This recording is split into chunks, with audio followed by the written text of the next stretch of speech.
मंगलम भगवान वीरो मंगलम गौतमोगणी मंगलम कुंद कुंदाद्यो जैन धर्मोस्तु मंगलम सर्वमंगल्य मांगल्यम सर्वकल्याणकारकं प्रदानं सर्वधर्माणां जैनं जयतु शासनं जैनं जयतु शासनं वन्दितु सर्वसिद्धे ध्रुवमचलमणोभवं गदिं पद्मे वोच्छामि समय पाहुर मेणमो सुध केवली वणिदं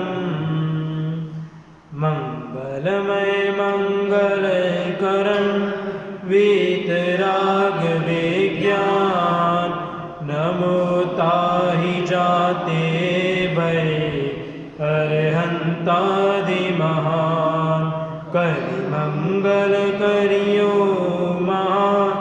ग्रंथ करन को काज जाते मिले समाज सब पावे निज पद राज।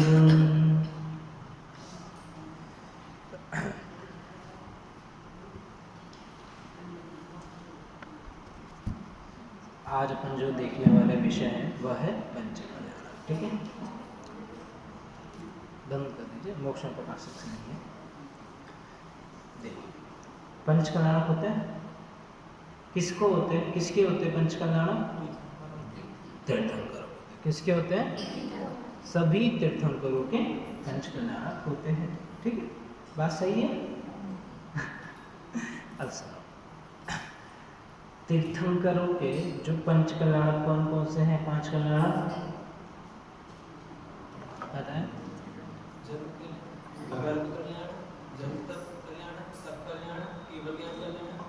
अच्छा, जन्म तक अलग और तप कल्याण अलग है। देखो सही है, पर उसमें थोड़ा सा मिस्टेक हो गया तो मैं उसको सही करता हूँ। देखो, पांच कल्याणक होते हैं: गर्भ कल्याणक, जन्म कल्याणक, तप कल्याणक, केवल ज्ञान कल्याणक और लास्ट है अंतिम मोक्ष कल्याणक। मेरा प्रश्न सुनना बहुत ध्यान से। जो पांच कल्याणक हैं वह क्या सभी तीर्थंकरों के, सभी तीर्थंकर, भले फिर वो विदेह के हो, वो भले फिर ऐरावत क्षेत्र के हो या भरत क्षेत्र के हो, सभी तीर्थंकरों के बात कर रहा हूँ, सभी तीर्थंकरों के क्या पांचों ही कल्याणक नियम से होते हैं क्या? मैं पूछूंगा फिर कहाँ नहीं होते, इतना गाना सुना नहीं होते तो बोल दिया। मम्मी ने बोला तो क्या सभी तीर्थंकरों के नियम से पंच कल्याणक होते हैं क्या? हाँ या ना?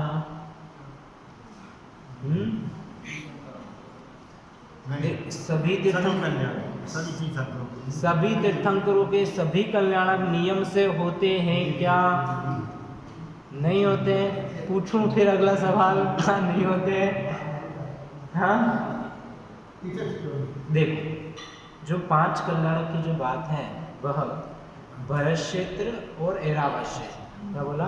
भरत क्षेत्र और ऐरावत क्षेत्र। ठीक है, यहाँ तो जितने भी तीर्थंकर होंगे वो सभी तीर्थंकरों के कितने कल्याणक होंगे?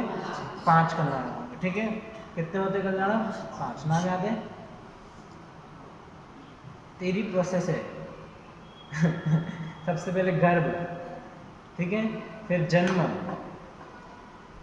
जन्म कल्याणक हो गया, तेरा जन्म होगा, उसके बाद क्या करेगा? दीक्षा लेगा, तब कल्याण। उसके बाद में आपको क्या होगा? केवल ज्ञान होगा, तो केवल ज्ञान कल्याणक। और फिर आप कहाँ जाओगे लास्ट में? मोक्ष, तो मोक्ष कल्याणक। ठीक है, ये पांच कल्याणक। अब सुनो,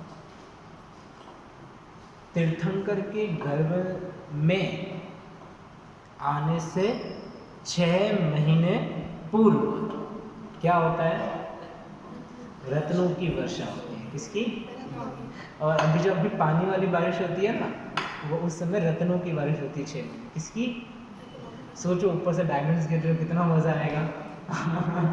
हाँ है ना। मैं तो पूरे मतलब ऐसे मतलब मैं तो क्या करूँगा फिर हैं, बाल्टा रख दूंगा ऐसे भरने के लिए है ना, भर भर के घर पे ले जाऊंगा, है ना। सही कह रहा हूँ ना। अगर रत्नों की बारिश होगी तो करोगे नहीं करोगे आप? हैं करेंगे अपन। लेकिन तीर्थंकर का प्रभाव इतना गजब का होता है कि जब 6 महीने उन रत्नों की वर्षा होती है ना, बारिश, तो उन रत्नों को उठाने वाला कोई नहीं होता। क्यों?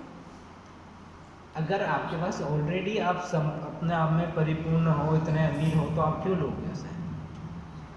आवश्यकता ही नहीं है उसकी, तो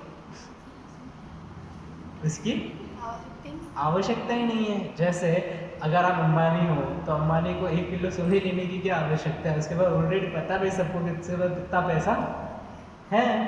अगर 1 करोड़ गिर भी जाएगा उधर गए तो उसको कोई फर्क पड़ेगा अंबानी को? हाँ नहीं फर्क पड़ेगा ना। वैसे ही जब 6 महीने रत्नों की वर्षा होती है तो सोचो आप कितने अपने आप में वो जो वहाँ पे जितने लोग होंगे वो कितने अपना में परिपूर्ण पक्व होंगे कि इतने। और वो रत्न कैसे है? आज जो आप डायमंड्स देखते हो ना, वो तो कुछ भी नहीं है। क्या बोला? वो तो कुछ भी नहीं है, ऐसा रद्दी है, रद्दी क्या बोला? रद्दी है। आपका सोना कुछ काम का नहीं, उसके सामने सोना फीका है। ऐसे रत्न सोचो अब आप, एकदम। वो भी कैसे? जो देवों से जहाँ से वर्षा हो रही है, देवमती से सोचो वर्षा हो रही है, उन रत्नों की क्या क्वालिटी होगी, कैसे वो रत्न होंगे, है ना। पर उन रत्नों को उठाने वाला कोई नहीं। पर ये सब पुण्य किसका है? तीर्थंकर के कारण है। ठीक है। तो अब जब अपन 5 कल्याण बात कर रहे थे ना, तो उन 5 ही कल्याणक सभी तीर्थंकरों के नहीं होते हैं। कहाँ? कहीं नहीं जाते रहते। जैसे आपके यहाँ पे पानी गिरता है बारिश का, कहाँ जाता है? ऑटोमेटिक चला जाता है ना, गायब हो जाता है। वैसे गायब हो जाता है क्योंकि वो देवों के द्वारा की हुई वर्षा है ना, वो सब ऑटोमेटिक व्यवस्था है। आपको उसमें कुछ फेर फार नहीं करना है। ठीक है। हाँ देखो, 5 कल्याणकों में से भारत क्षेत्र में जितने भी तीर्थंकर होंगे, कभी भी होंगे, तो उन सभी के नियम से कितने कल्याणक होंगे? 5। और ऐरावत क्षेत्र में भी जितने भी तीर्थंकर होंगे, जब भी होंगे, तब कितने होंगे? 5 कल्याण। ठीक है। लेकिन विदेश क्षेत्र के अंदर सभी तीर्थंकरों के जरूरी नहीं है कि 5 कल्याणक हो ही हो। ठीक है। अब वो बताएंगे, उनसे पूछते कितने कल्याणक हो सकते हैं। ठीक है। उन्होंने सबसे पहले जवाब दिया था। हाँ। कैसे?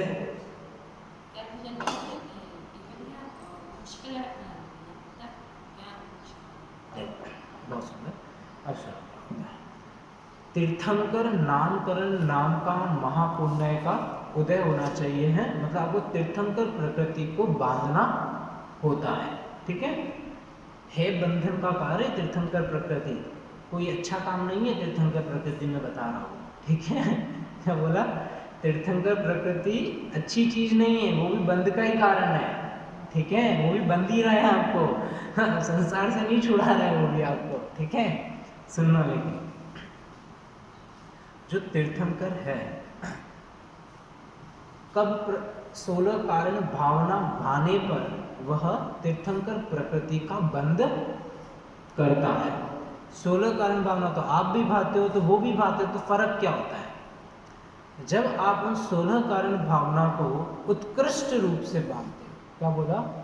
उत्कृष्ट, तब जाकर के वह आपको तीर्थंकर प्रकृति का बंध होता है।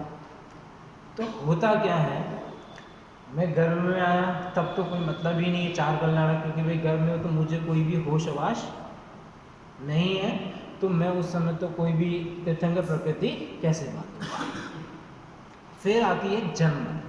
फिर आपका जन्म हो गया, तो आपके जन्म होने के बाद अगर आप 16 कारण भावना अगर आप भाते हो उत्कृष्ट रूप से, और फिर अगर आप तीर्थंकर प्रकृति का बंध करते हो और तीर्थंकर नामकरण नाम का महापुण्य का उदय अगर आपके होता है, तो अब जन्म भी हो गया, तो वापस जन्म के कल्याणक तो होंगे नहीं 10 जो होंगे अति, ऐसा कुछ तो होने वाला नहीं है। अब बच्चे कितने, तब जब आप लोगे तो तप कल्याणक आपका मनाया जाएगा। तब कल्याणक के बाद में आपको केवल ज्ञान होगा तो केवल ज्ञान कल्याणक मनाया जाएगा, और केवल ज्ञान के बाद मोक्ष कल्याणक मनाया जाएगा। ठीक है, तो इस प्रकार 3 कल्याणक भी होते हैं। अब 2 कल्याणक कैसे होते हैं वो सुनो। गर्भ हो गया, जन्म भी हो गया, पर जन्म होने के बाद भी उसने अभी तक 16 कारण भावना को नहीं पाया। फिर जन्म होने के बाद उसने दीक्षा ली, क्या ली, दीक्षा, तब ठीक है, तब कल्याणक नहीं होगा, लेकिन उनका तब कल्याणक नहीं मनाया जाएगा। उनके अंदर कोई लोकांतिक देव नहीं आएंगे, कोई भूमि गोचर राजा नहीं आएगा। ये सब व्यवस्था जो बहस जो भी होती है, पालकी उठाई जाती है, ये सब उठाए नहीं जाएगी। क्यों? क्योंकि अभी उनके तप कल्याणक नहीं हुआ है, क्योंकि उन्होंने 16 कारण भावना अभी नहीं है। दीक्षा लेने के बाद अगर वह 16 कारण भावना भाते हैं और तीर्थंकर प्रकृति का बंध करते हैं और तीर्थंकर नामकरण नाम का महापुण्य का उदय होता है, तब उनके अब 2 कल्याणक होंगे। कौन से? एक तो होगा केवल ज्ञान कल्याणक और एक होगा मोक्ष कल्याणक। केवल ज्ञान कल्याणक में क्या होगा, पूरा समूषण बनेगा, 8 भूमियाँ होंगी, 12 कोटे होंगे, जो भी होता है वो पूरा का पूरा समूषरण उनका लगेगा जैसा होता है। ठीक है, और फिर मोक्ष कल्याणक जो होता है वहाँ। अब ये तो बात हो गई कि भैया कितने तीर्थंकरों के 5 कल्याणक हो सकते हैं, किनके 2 होते हैं और किनके 3 कल्याणक होते हैं।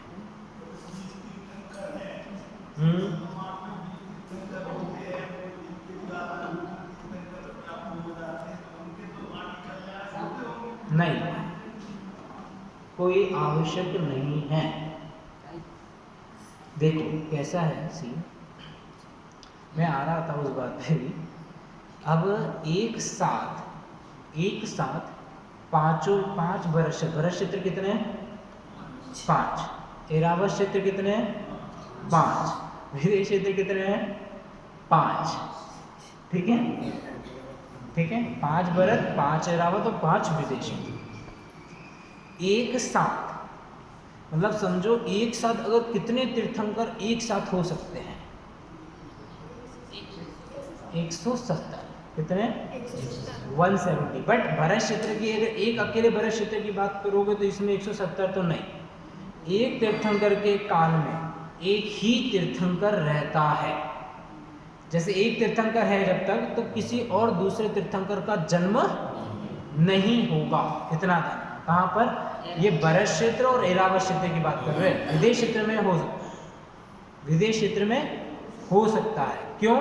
उसका रीजन बताता हूँ। क्योंकि वहाँ पर हमेशा चौथा काल रहता है और वहाँ पर हमेशा 20 तीर्थंकर जो है विदेश क्षेत्र संबंधी, वह हमेशा विद्यमान रहते हैं। ठीक है, वो 20 तीर्थंकर जब तक विद्यमान है, मतलब कभी एकदम टाइम गैप भी नहीं आने देते। मतलब इधर अगर एक सिमंदर भगवान मोक्ष गए, उसी समय दूसरा तीर्थंकर, दूसरा उसी सिमंदर नाम का समूषण वहाँ पर लग जाएगा। ठीक है, तो वहाँ पर एक समय में 1 से 2 तीर्थंकर हो सकते हैं, पर लेकिन समूह शरण अभी वहाँ पर नहीं। समूह शरण की भी चर्चा करेंगे वहाँ कैसे होगा। ठीक है, क्या 24? अरे 160 तीर्थंकर वही होते हैं, विदेश क्षेत्र में ही सबसे ज़्यादा 160 हैं।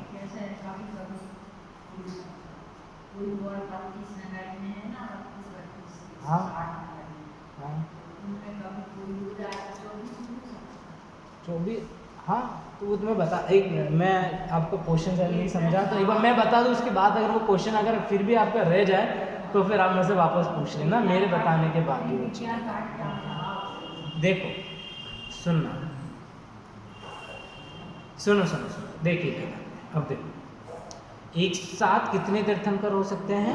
170 तीर्थंकर, 170, ठीक है। अब 170 तीर्थंकर एक साथ कैसे होते हैं वो समझना। 5 भरत क्षेत्र के 5, 5 ऐरावत क्षेत्र के 5, 5 भरत 5 ऐरावत कितने हो गए? 10 हो गए। अब मेरू कितने हैं? 5, और उतने ही जितने हैं विदेश क्षेत्र के, ठीक है। एक मेरू संबंधी 4 तीर्थंकर, कितने? एक मेरू संबंधी 4 तीर्थंकर, जो 20 विदेश क्षेत्र के जो मूल 20 होते हैं उनकी बात चल रही है ना एक बार।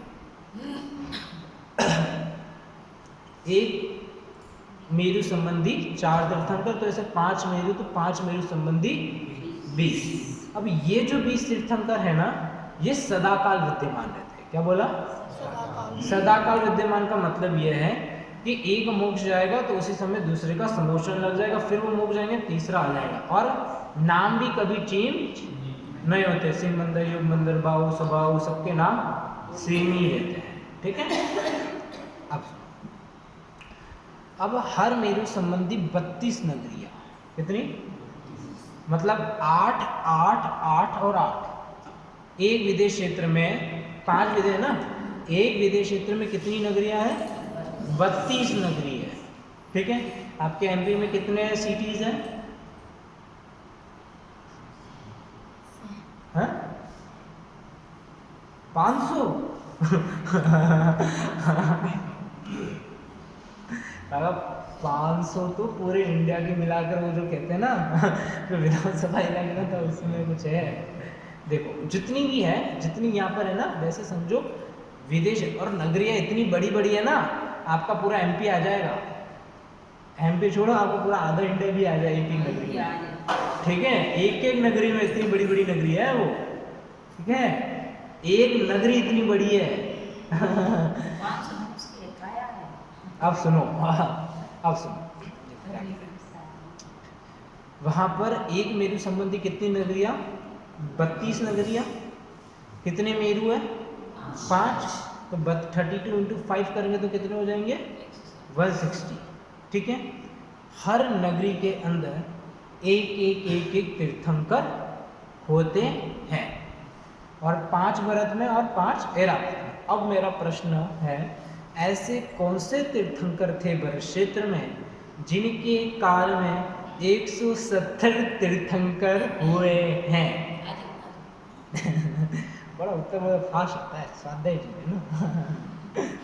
सही है उत्तर? चलिए कंफर्मेशन से पूछ लेते हैं। 170, हाँ देखो, अजितनाथ जब तीर्थंकर हुए, अजितनाथ तीर्थंकर, उनके काल में 170 तीर्थंकर एक साथ हुए थे। कहाँ पे? विदेश क्षेत्र के 160, 5 भरत के 5 और 5 ऐरावत के 5, ठीक है। तो 170 तीर्थंकर एक साथ उन्हीं के काल में हुए हैं। अब शायद मुझे जितना उनका प्रश्न समझ में आया उसका मैं उत्तर देता हूँ। शायद उन्होंने ऐसा बोला कि क्या विदेश क्षेत्र में 20 जैसे 32 नगरियाँ जो हैं उनमें क्या 24 तीर्थंकर हो सकते हैं क्या? हाँ, 32 नगरियों के 32 तीर्थंकर हो सकते हैं। क्या बोला? 32 नगरियों के 32 तीर्थंकर हो सकते हैं, उसमें कोई दिक्कत नहीं है। पर आप बोलो भरत वाले 24 अगर वहाँ होंगे तो नहीं, भरत के 24 वहाँ नहीं हो सकते, ऐरावत के 24 वहाँ नहीं हो सकते। बस इतना कह सकते कि आप वो तीर्थंकर है। मैं बोला तीर्थंकर है, ठीक है। अब 160, 5 विदेह के कितने? 160 तीर्थंकर, ठीक है, 160। अब 160 में एक कभी 140 भी हो सकते हैं, 150 भी हो सकते हैं, 100 भी हो सकते हैं, जब चाहे जब हो सकते हैं। इसमें कोई बाउंडेशन नहीं है विदेश क्षेत्र में कि भैया इसी समय में 160 के 160 होंगे या अभी से विदेह से 20 ही होंगे, ऐसा कुछ नहीं है, ठीक है। अगर अभी कोई तीर्थंकर किसी और नगरी में बनना है तो आ सकता है, 20 से 40 भी हो सकते हैं, 50 भी हो सकते हैं, उसमें कोई दिक्कत नहीं होगी, ठीक है। अब तो पांचों ही कल्याणकों की अपन एक बार चर्चा करते हैं, ठीक है। अब सबसे पहला कल्याणक कौन सा है? गर्भ। गर्भ के 9 महीने और गर्भ से पहले के 6 महीने, ठीक है। 15 महीनों तक, ठीक है, रत्नों की वर्षा होती है। किसकी? डायमंड्स, ऐसे बारिश होती है उनकी, ठीक है। तो उन्हें उठाने वाला कोई नहीं होता, ठीक है। अब सुनना, अगर कोई तीर्थंकर नरक से आने वाला है, सुनना बहुत, अगर कोई तीर्थंकर, मतलब जैसे मैं इस भव में मोक्ष तीर्थंकर बनने वाला हूँ, ठीक है, इससे मेरा जस्ट पूर्व जो पहले वाला भव है, मैं उसमें अगर नरक गति में हूँ, क्या बोला? नरक गति में हूँ, तो जो नरक गति के जो आखिरी के जो 6 महीने होंगे ना मेरे, उस समय उस तीर्थंकर के पूरी की पूरी एक ऐसे शील्ड बन जाती है, प्रोटेक्शन आ जाता है।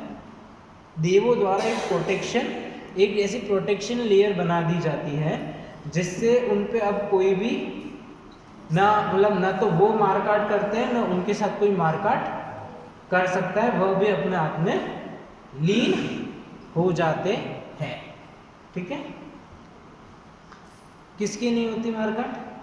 लास्ट के अंतिम के 6 महीने से पहले तो जितनी मारकाट सभी जीव कर रहे हैं, उतनी ही मारकाट वह जीव भी कर रहा है।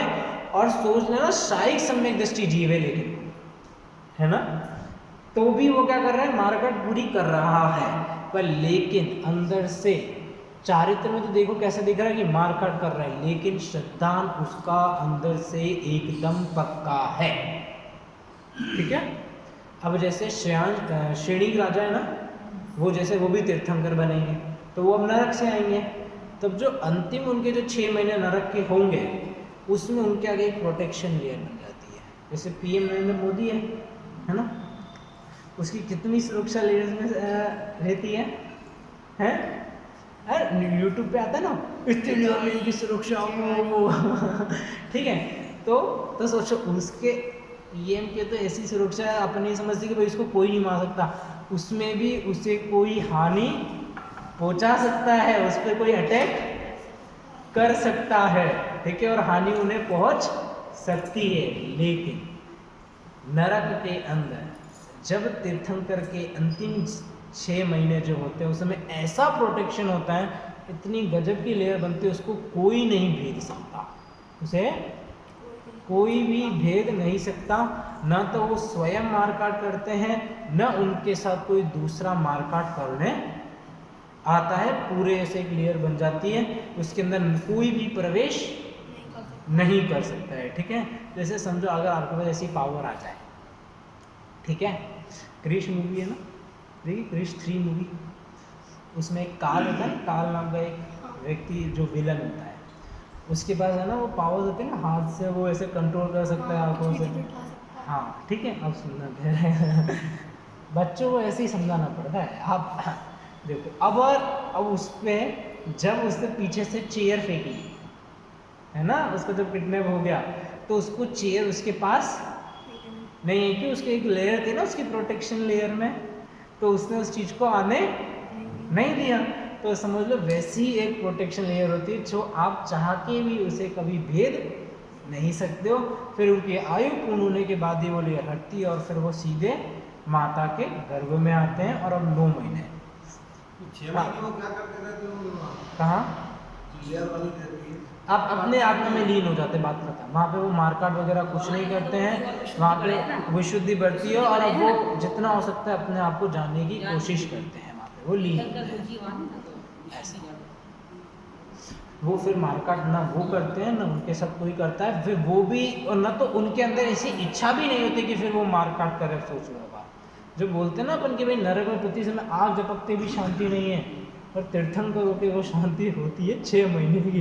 एक समय नहीं कह रहा हूँ, 1 महीना 1 मिनट भी नहीं कह रहा हूँ, 6 महीने तक, अंतिम 6 महीने तक। और देवगति में जाओगे तो देवगति के अंतिम 6 महीने में इतने बिलखते हैं देव, इतने बिलखते हैं, पर तीर्थंकर का जीव नहीं बिलखता है ना देवगति में इतना। देखो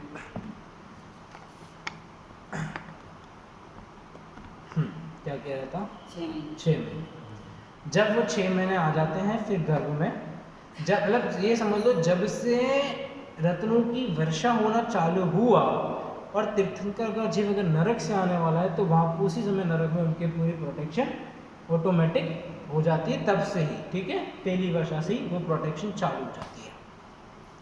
अब 9 महीने गर्भ की बात करें तो जो तीर्थंकर होता है वह 3 ज्ञान का धारी होता है जन्म से। क्या बोला? जन्म से ही 3 ज्ञान का धारी होता है। कौन कौन से 3 ज्ञान के? मति ज्ञान, शुद्ध ज्ञान और अवधि ज्ञान। आज अभी शाम को केबीसी होने वाला है ना वापस आपका, तो उसके लिए क्वेश्चंस बहुत ध्यान रखना, ठीक है, इसमें से ही मैं पूछूंगा आप लोगों से, ठीक है, हाँ हाँ, ठीक है। जो तीर्थंकर है वो कितने ज्ञान का धारी होता है? शुद्ध ज्ञान और अवधि ज्ञान। आपको 3 याद रखो, 3 ज्ञान का धारी होता है, पर वो 3 ज्ञान कौन से? मति ज्ञान है, शुद्ध ज्ञान और अवधि ज्ञान, गर्भ से, ठीक है।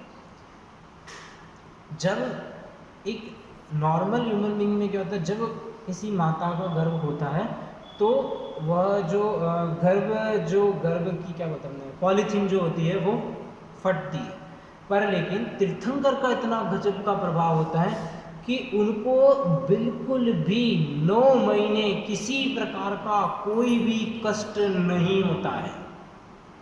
क्या बोला? कष्ट नहीं होता है। और गर्भ में आने से पहले माता जिस समय गर्भ में आते हैं उस समय माता को क्या आता है? 16 स्वप्न आते हैं, है ना? 16 स्वप्न देखें, क्या आते हैं? 16 स्वप्न आते हैं। फिर उन 16 स्वप्नों का फल वह अपने स्वामी से पूछती है, वो आपको पंच कल्याणक में बड़े अच्छे से दिखाते हैं, ठीक है, तो मैं उसको रिपीट नहीं कर रहा, खाली विशेष चीजें बताऊंगा जो होती है।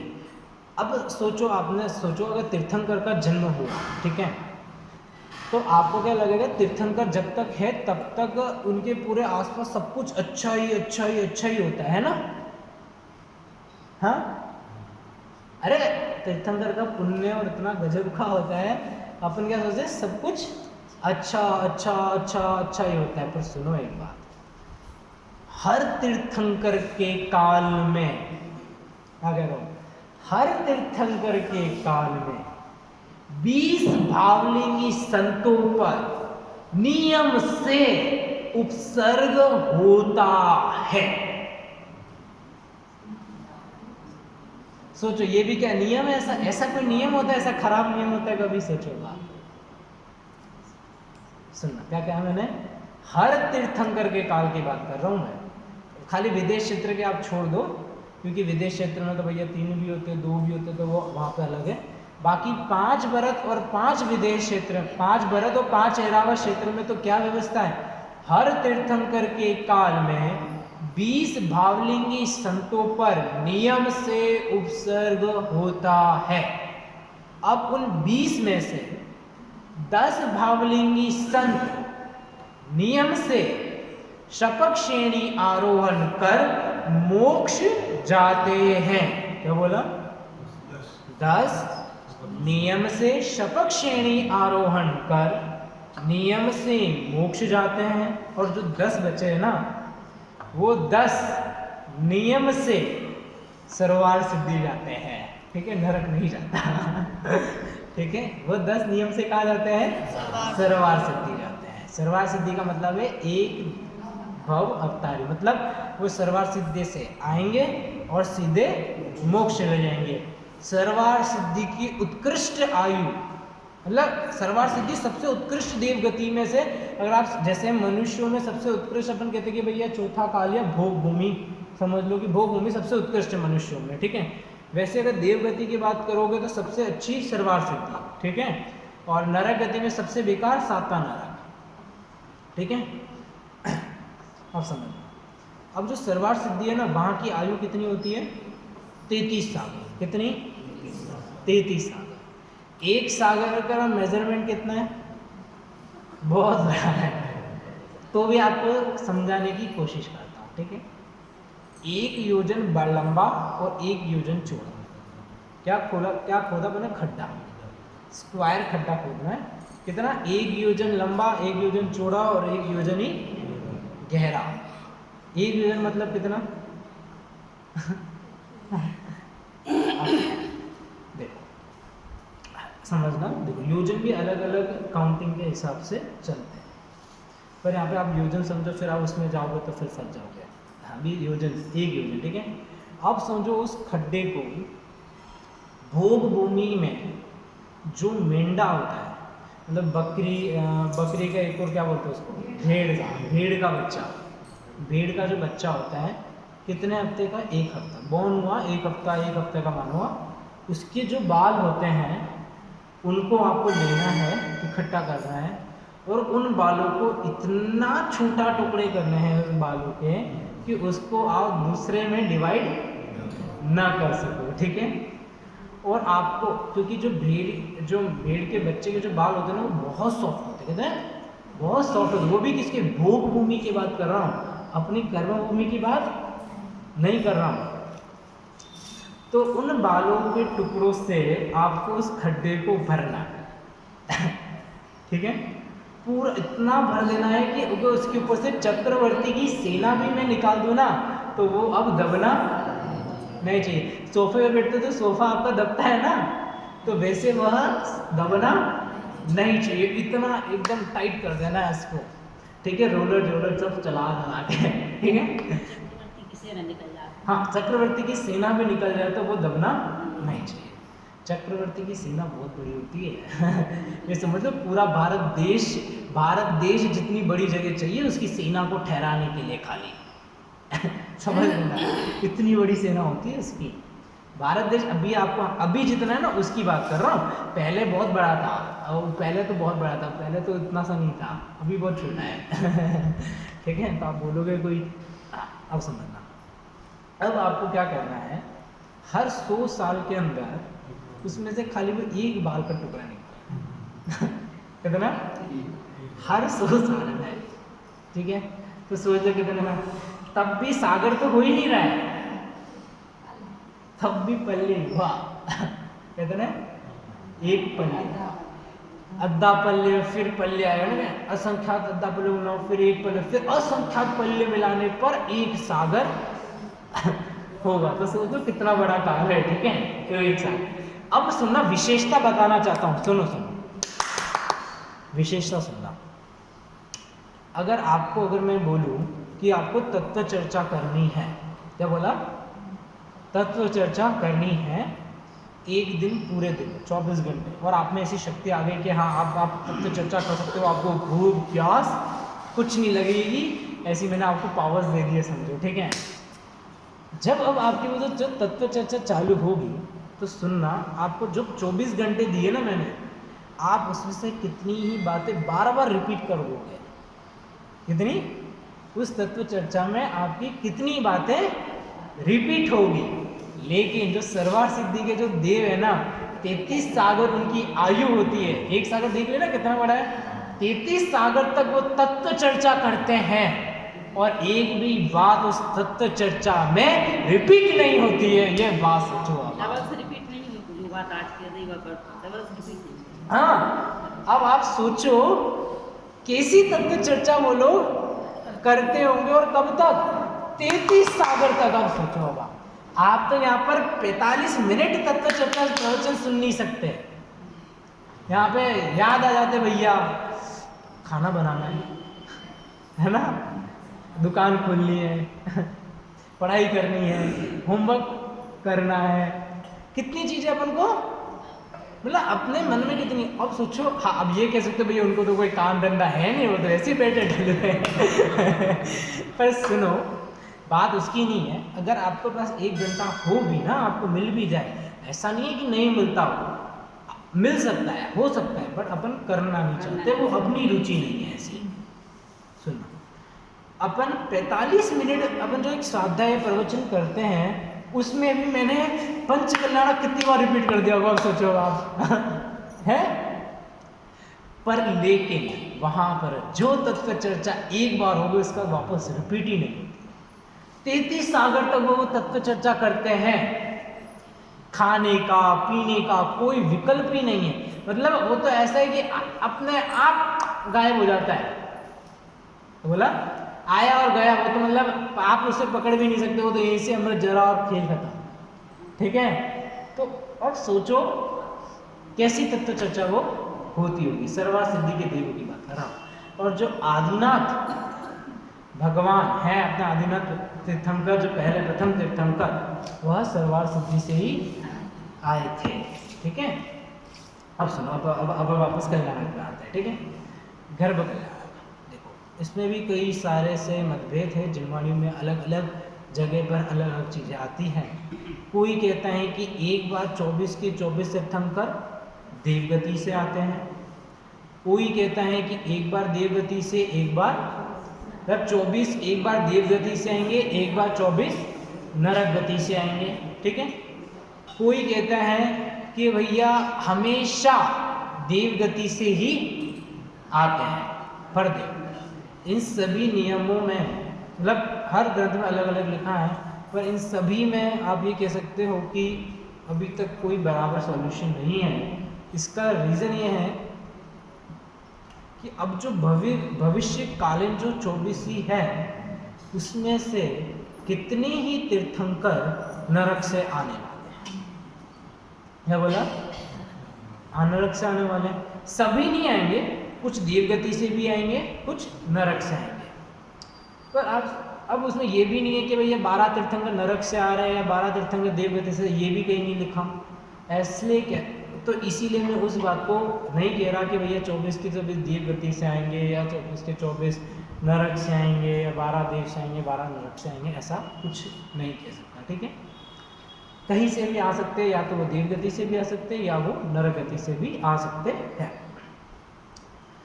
अब गर्भ कल्याणक जो 9 महीने होते हैं, उसमें उस माता की सेवा करने के लिए पता है कौन आता है? कौन आता है? देवी आती है। कहाँ से? स्वर्गों से देवी आती है। यहाँ पे आपको जो मेड आती है ना काम करने वाली, उसे नहीं बुलाते हैं। ठीक है, वो कौन है? तीर्थंकर है। तो तीर्थंकर का पुण्य इतना गजब का होता है, उनकी सारी व्यवस्था देवगति से होती है। कहाँ से होती होगी? पूरी व्यवस्था स्टार्टिंग टू एंड कौन देखता है? सोधर्म इंद्र देखता है। और उसमें भी एक और विचित्र, सोधर्म इंद्र है ना, सबसे छोटा इंद्र है, सबसे छोटा देव है। पता है, कुबेर से तो बहुत छोटा है। कुबेर आता है 13वें 14वें स्वर्ग में, और सोधर्म इंद्र पहले स्वर्ग का देव। रैंक कैसे बढ़ रही है स्वर्ग में? जैसे जैसे ऊपर जाओगे वैसे वैसे देव बड़ा होता जाएगा। ठीक है, पर देखो सोधर्म इंद्र को क्यों अपन मुख्य अपन लोगों ने कर रखा है पंचकल्याणकों में? उसका रीजन है कि सोधर्म इंद्र को ही तीर्थंकर के कल्याणकों को मनाने का भाव उसे आता है। क्या बोला? सबसे प्रथम मतलब जैसे कुबेर इंद्र, तो उसे भाव नहीं आएगा, उसे तो बताया जाएगा बाद में। क्या बोला? कुबेर को तो बाद में बताया जाएगा। पूरी व्यवस्था जो है वह सोधर्म इंद्र देखता है, उसे ही पूरा भाव आता है, उसे ही सबसे ज़्यादा उन्हें पूरा सेलिब्रेट करने का ज़्यादा उत्सुकता रहती है। इसीलिए कहते हैं कि भैया वो जो कुबेर है वो सोधर्म इंद्र की कोई आज्ञा नहीं लेता। कुबेर इंद्र इतना, पता है देवों में क्या है, बहुत ज़्यादा अहम बहुत है वहाँ पे। छोटा बड़ा तो कभी पूछेगा ही, छोटे से ये गारंटी है, लिख के ले जाओ आप।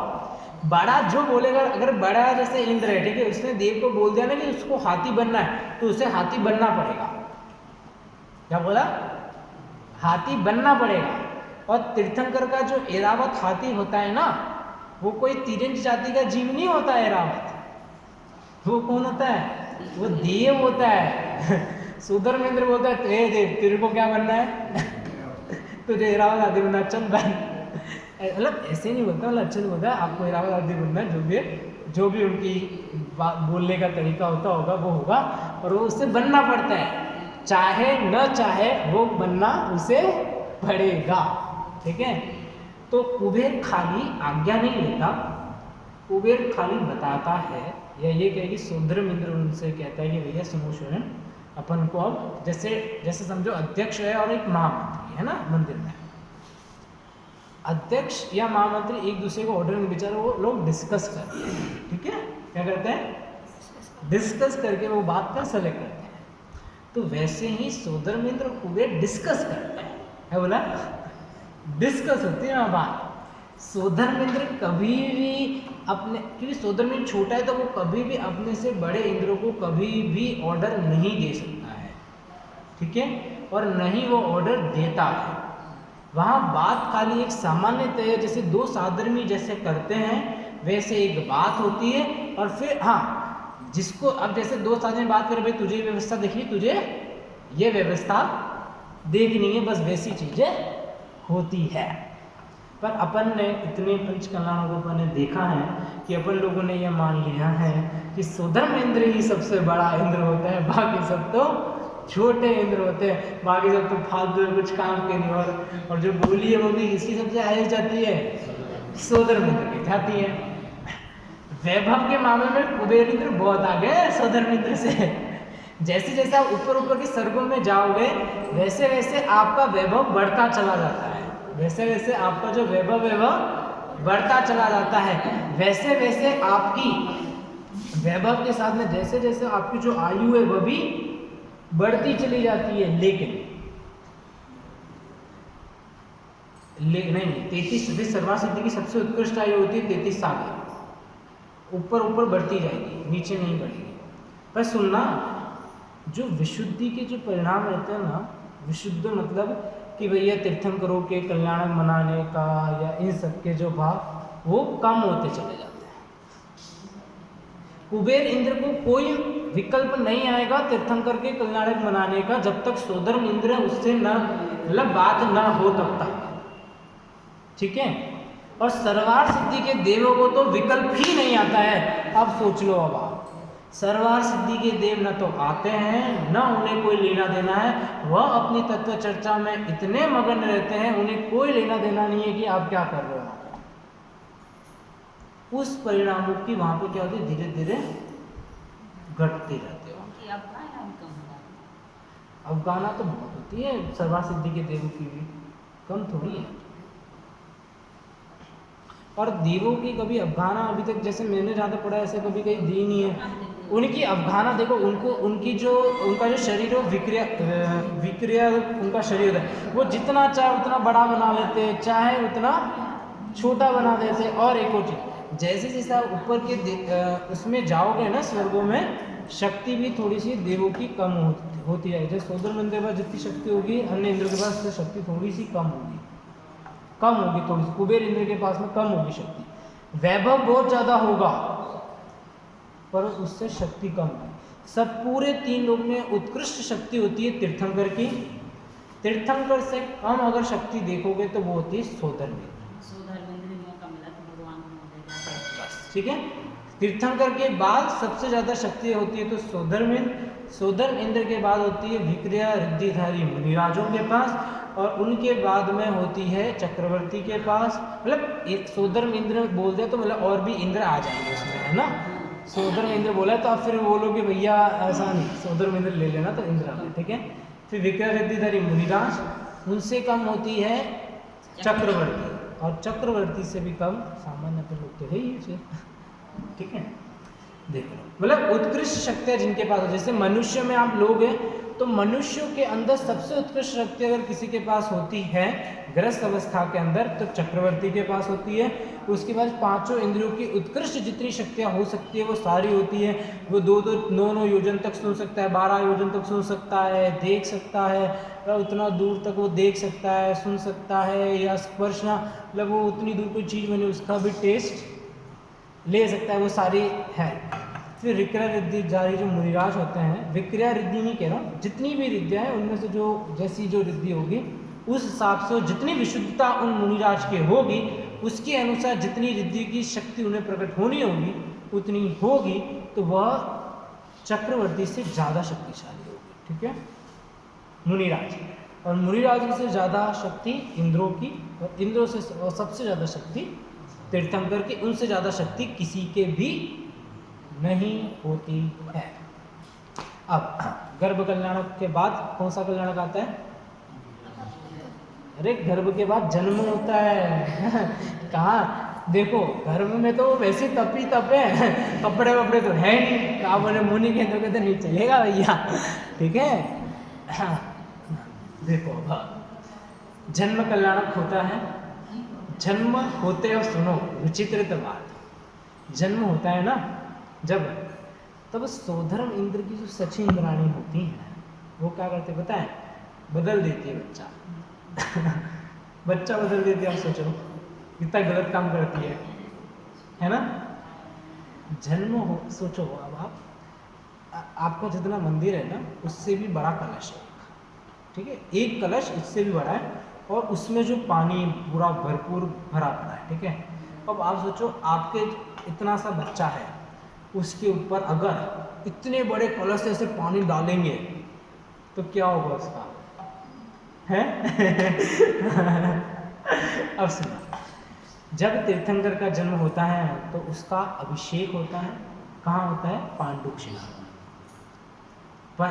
जो सुमेरु पर्वत है ना, सुमेरु पर्वत का एक तो बीच वाला शिखर है उस पर नहीं होता इतना, जो सुमेरु पर्वत का बीच का जो शिखर है उस पर अभिषेक नहीं होता। अब वो जो सुमेरु पर्वत है उसके 1 2 3 4 यहाँ पर वो बने हुए हैं, इनमें से जो इधर भरत क्षेत्र की साइड वाला जो होता है वहाँ पर उनका अभिषेक किया जाता है। और अभिषेक कौन से जल से होता है, आपके पानी को गर्म करते होंगे देव, है ना, प्राशुक जल से नहीं, क्षीर सागर का जो एक जो नदी या समुद्र मान लो आप, वहाँ से देवों की ऐसे लाइन लगती है, एक के बाद एक ऐसे पहाड़ है ना, वो ऐसे ऐसे बैठते रहते हैं और ऐसे भरते हैं, वो पास करते हैं ठीक है, और उनके ऊपर फिर अभिषेक होता है। कितने कलशों से है, 1008 कलशों से। कितने, 1008 कलश। सोचो कितने बड़े, इतने बड़े बड़े एक एक कलश, लो देखो क्या कह रहे हैं ना, इतना बड़ा बड़ा, मतलब ये मंदिर आप सोच लो 1000 योजन, मतलब कि तो एक योजन भी, चलो 1000 योजन तो बहुत बड़ा होता है, एक योजन की बात करें सबल सिंपल, एक योजन इतना बड़ा हो गया कि आप है ना वेस्ट से ईस्ट में जाओगे या फिर नॉर्थ से साउथ में जाओगे ना, ये भी इतना बड़ा समझ लो आप, इतना लंबा, खाली यूं ऐसे चौड़ा है और डीप भी उतना। और सोचो कितना बड़ा कलश होगा, उससे ऐसे लेके ऐसे ढोल देते भगवान के ऊपर, कितना अन्याय करते वो, है ना, इतने से बालक के ऊपर कर रहे हैं ना अन्याय देखो सोचो इतने बड़े कलश से अभिषेक होने पर भी उनके शरीर को कोई फर्क नहीं पड़ता है। और सच्ची इंद्राणी पता है क्या करती हैं, जैसा वो बालक होता है ना वैसा एक डुप्लीकेट बालक बना करके उस झूले में सुला देती है, और जो मेन जो होता है ना उसको लेके चली जाती है सुमेरु पर्वत पे अभिषेक करने के लिए। और उनकी माता को ऐसा लगता है कि ये तो यही है, वो तो कहीं उनकी माता को ये बात पता नहीं पता पड़ती। इस तरीके की सारी व्यवस्थाएं होती है देवों के द्वारा, ठीक है। अब देखो जन्म कल्याणक हुआ, कितने कलशों से हो गया, अब वापस लाके उन्हें वहां छोड़ देते हैं, रख देते हैं। तीर्थंकर के शरीर के अंदर जन्म से ही अचिंत्य शक्ति होती है। क्या बोला, अचिंत्य शक्ति, मतलब बहुत सारी शक्तियां होती है। एक दो बातें में बहुत जरूरी है वो समझना, पंच कल्याणकों से रिलेटेड। कभी भी कोई भी मुनिराज जब तक तीर्थंकर दीक्षा न ले ले तब तक उनके सामने नहीं आ सकता है और नहीं आता है। क्या बोला, कोई भी मुनिराज तीर्थंकर जब तक दीक्षा नहीं ले ले तब तक उनके सामने नहीं आता है और नहीं आ सकता है। उसका रीजन बता रहा हूं क्यों। तीर्थंकर जन्म से ही, पहले तो वो आपने जैसे आपने माता का दूध पीते हो ना, वैसे तीर्थंकर कभी भी अपनी माता का दूध नहीं पीते, वो खाली अंगूठे को चूसते हैं, उसी में उनको आनंद आता है। ठीक है, अब जो तीर्थंकर है वह जन्म से ही कभी भी किसी के आगे झुकते नहीं है, यहाँ तक कि उनका कोई गुरु भी नहीं होता है। जैसे आप स्कूल में पढ़ने जाते हो ना, वो नहीं जाते हैं। आपके जैसे मम्मी पापा है तो आप दीवार वो रोज़ तो आप वैसे ही नहीं छूते होंगे पैर, मेरे को पता है, गारंटी है, मेरी तरफ से लिख के ले जाओ। पर जैसे दिवाली है या आपका बर्थडे हुआ तो आप कभी मम्मी पापा के पैर छूते होंगे, तो आप उनके सामने भी जय जिनेन्द्र नीचे झुकते हो ना। तो वैसे भी तीर्थंकर कभी भी अपने पेरेंट्स के आगे भी नहीं झुकते हैं। ठीक है, नहीं झुकते हैं।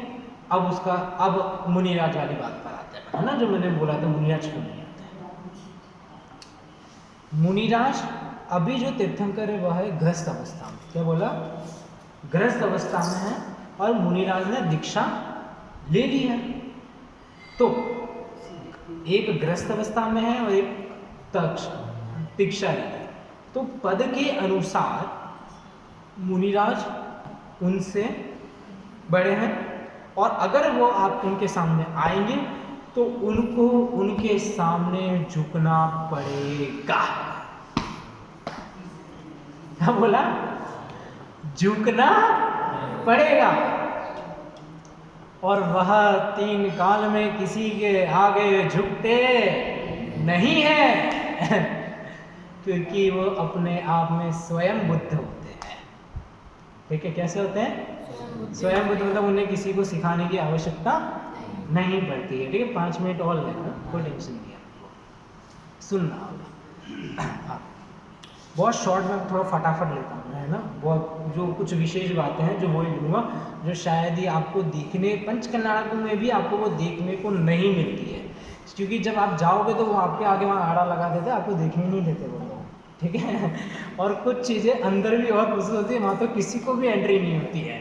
वो सारी प्रोसेस मुझे इसीलिए, देखो मुझे भी सिर्फ एक बार देखने का सौभाग्य मिला है, वो भी इसीलिए कि उस पंच कल्याणक के आयोजक हम थे, मतलब हम ही लोग कराने वाले थे और पापा उस मतलब मेन पापा हेड थे, तो भैया अब वहाँ हम पकड़ते तो ऐसे झुक झुक के एक बार हम देख लेते थे, बाकी तो और उसमें देख रहे होते तो प्रतिष्ठान वहीं हमें डांट देते थे, मत देखो ऐसा करके। ठीक है, तो नहीं दिखाते हैं वो।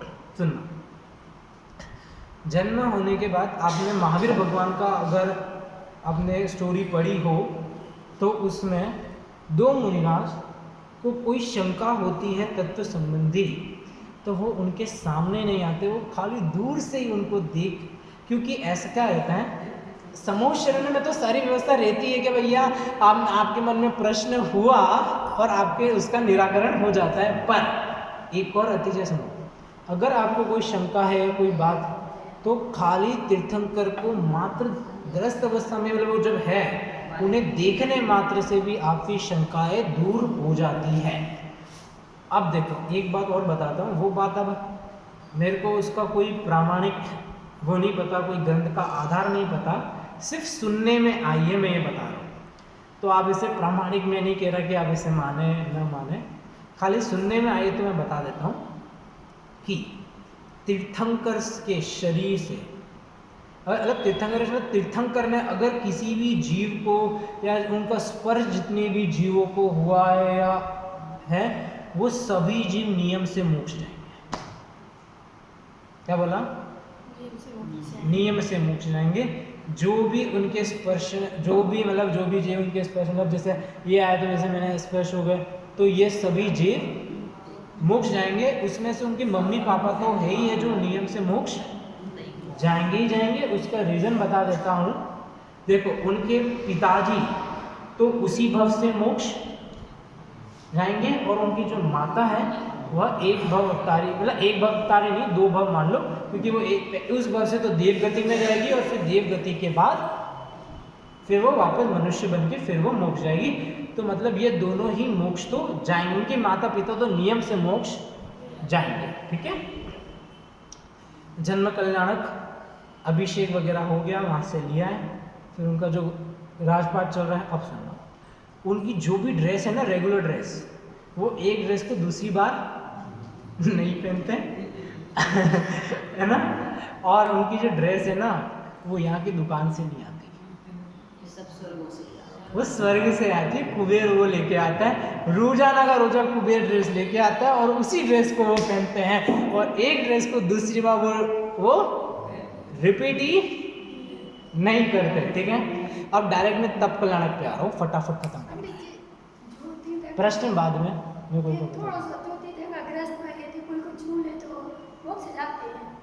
हाँ, तो वही तो मैंने बोला था। तो मैंने ये कब बोला कि वो उसी बस से मोक्ष जाएगा? मैंने बोला मोक्ष जाएंगे, बस इतना बोला, ये नहीं बोला उसी बस से मोक्ष जाएगी। तो मैंने इसीलिए बोला शब्दों पे बहुत गौर करो। मैंने सिर्फ इतना बोला कि मोक्ष जाएंगे, ये नहीं बोला कि उसी भव से जाएंगे। तीर्थंकर अभी, और एक और बात बताओ, श्री कृष्ण तो तीर्थंकर होने वाले हैं। ठीक है, हाँ हाँ। तो अब ये नहीं लगा सकते कि भैया तीर्थंकर जिसको स्पर्श करेंगे वो तीर्थंकर बन जाएगा, ऐसा नहीं होता फिर। ठीक है, आप सुनना तब कल्याणक है। जब यहाँ पर अभी कोई भी मुनिराज जब दीक्षा लेता है तो ओम नमः सिद्धेभ्य बोलता है। क्या बोलता है? ओम नमः सिद्धेभ्य। पर लेकिन जब तीर्थंकर दीक्षा लेते हैं तब वह सिर्फ नमः सिद्धेभ्य बोलते हैं, ओम शब्द का प्रयोग नहीं करते हैं, क्योंकि उनमें आचार्य उपाध्याय साधु भी होते हैं, और जैसे मैंने पहले बोला वो किसी को नमस्कार करते नहीं, तो उनके लिए खाली एकमात्र उनसे बड़ा कोई है तो सिद्ध परमात्मा है, उनके अलावा कोई नहीं। तो वो सिर्फ और सिर्फ नमः सिद्धेभ्य बोलते हुए दीक्षा लेते हैं, ओम शब्द का प्रयोग नहीं करते हैं। बाकी सभी जने, बाकी जितने मुनिराज होंगे वो सभी जब दीक्षा लेंगे तो ओम नमः सिद्धेभ्य बोला जाएगा। और उनकी दीक्षा होने से पहले जब पालकी उठाई जाएगी उस समय देव और मानवों की चर्चा ये चल पड़ी। तो फिर जो भी बहस होता है उसमें से लास्ट में मनुष्य जीतते हैं, और मनुष्य सबसे पहले उसको पालकी उठाने का सौभाग्य मिलता है। उसका रीजन होता है संयम, कि देव गति के अंदर संयम नहीं होता है। ठीक है, संयम सिर्फ कहाँ होता है? मनुष्य गति के अंदर ही, और आप यही उसे धारण कर सकते हो।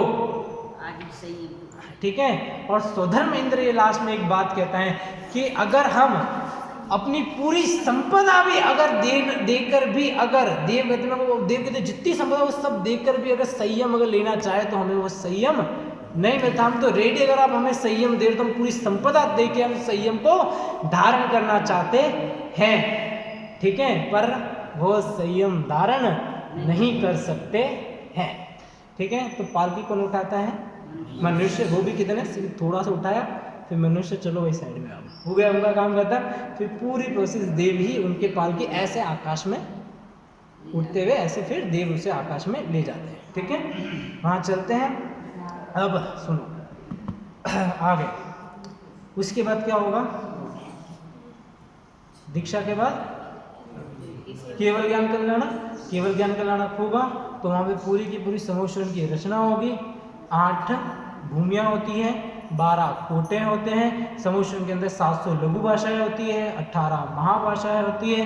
वाद्य यंत्र बजते हैं, जगह जगह पर निधियाँ पड़ी हुई रहती हैं। उनके अष्ट प्रात्याहार तो होते ही है, और वो अपने आप में इतना ज़्यादा शोभायमान होता है उनका शरीर और इतनी हर एक चीज़ कि उसके आगे हजारों सूर्य भी अगर आ जाए तो वो भी फीके पड़ते हैं। हजारों सूर्य अगर लगा दे तो सोचो कितनी रोशनी होगी उसकी, हैं? वो भी फीका पड़ रहा है। जैसे सूर्य, और अगर आप सूर्य को अगर इस मोबाइल का फ्लैश दिखाओगे तो कैसा लगता है? कुछ काम का ये फ्लैश उसकी रोशनी के सामने है। तो समझो ऐसे अगर हजारों सूर्य भी है ना, तो उस समोशन में जैसी शोभा, जितना एक है कि तीर्थंकर के शरीर और अष्ट प्रातिहार में सबका जितनी रोशनी होती है ना, वो हजारों सूर्य भी फीके हैं। 1000 सूर्य फीके पड़ते हैं, जैसे ये फीकी है ना, जैसे वो फीके पड़ते हैं उनकी उस शोभा के सामने। और उनका जो समोशन है वो कितना ऊंचा होगा? 500 धनुष ऊंचा होगा। 20,000 सीढ़ियाँ होती है। कितनी? और 20,000 सीढ़ियाँ चढ़ने में कितना टाइम लगता है? आपके यहाँ पे एस्केलेटर होते हैं ना, एस्केलेटर मॉल्स में आजकल आपने देखा हो, एक सीढ़ी में ऐसे ऑटोमेटिक चलती है। ये समझो वहाँ पे इतनी फास्ट एस्केलेटर है, मतलब इतनी फास्ट आग झपकते ऊपर, बोलो इतनी फास्ट 20 सीढ़ियों में चढ़ गया, क्या बात है ऐसा। ठीक है, इतनी गजब की व्यवस्था वहाँ पर होती है। और अगर आपको अगर कोई भी अगर बीमारी है और आप अगर उस समूह शरण के अंदर प्रवेश करते हो तो आपकी वो बीमारी सब गायब। उस समूह शरण के अंदर कोई भी बूढ़ा नहीं होता, कोई किसी भी व्यक्ति को किसी भी प्रकार की कोई भी बीमारी नहीं होती। उस समूह शरण के अंदर किसी की मृत्यु अगर हो भी जाए तो आप सोचो फिर जलाने की सब प्रोसेस होता नहीं है, जो सब इतनी फास्ट व्यवस्था आपको पता भी नहीं पड़ेगा, व्यवस्था हो जाती है वहाँ पर। ठीक है, वैसे तो होता नहीं है, पर किसी ने ऐसा एक बार हमसे प्रश्न किया था कि अगर वहाँ पर किसी की आयु पूर्ण हो गई तो फिर क्या होगा, तो भैया देव जनित पूरी व्यवस्था है तो वो इतनी फास्ट है कि आप उसे पता भी नहीं कर सकते हैं। समूह शरण जब चलता है तो उसके आगे कमल की रचनाएं होती है। भक्तामृत में भी ये ग्रंथ आपको इसके बारे में मिल जाएगा। फिर बात करते हैं मोक्ष कल्याणक की, फटाफट खत्म करना है मुझे। 500 कल्याणक तक जब मोक्ष कल्याणक होता है तो उनके मोक्ष जाने के बाद उनका जो शरीर होता है वो तो पूरा का पूरा कैसे ऐसे उड़ जाता है, खाली उस जगह पर उनके केश मतलब बाल और नाखून जो होते हैं वह बच जाते हैं। तो जो आपके सूर्य देव हैं है ना आप जिन्हें, तो वह आते हैं तो वो ऐसे कोई मतलब उनमें वो ऐसे वो करके कि भैया इसको जलाना नहीं, वो खाली सब जितने उड़ गए होते हैं ना उनके सारे शरीर के प्रदेश ऐसे उड़ जाते हैं, तो उन सभी को कलेक्ट करके लाया जाता है और उनको वो जैसे ही नमस्कार करते हैं तो वो सूर्य का जो मुकुट होता है वहाँ से ऐसे निकलता है और उनका जल वो अग्नि में जल जाते हैं। और तीर्थंकरों के कभी भी बाल बढ़ते नहीं, नाखून बढ़ते नहीं। तीर्थंकर आप बताओगे तीर्थंकर को चिन्ह होता है तो कैसे निश्चित होता है? अरे झंडा विंडा क्या कुछ भी उनके पैर में, उनके जो राइट पैर होता है उसका जो अंगूठा होता है उसके नाखून पर या उसके नीचे या मैं थोड़ा सा कंफ्यूज हूँ, वहाँ पर वो चिन्ह बना रहता है। तो वो देख कर देव वो चिन्ह डिसाइड करते हैं कि हाँ इनका ये चिन्ह होगा। इसी के साथ आज की वीडियो को विराम देते हैं।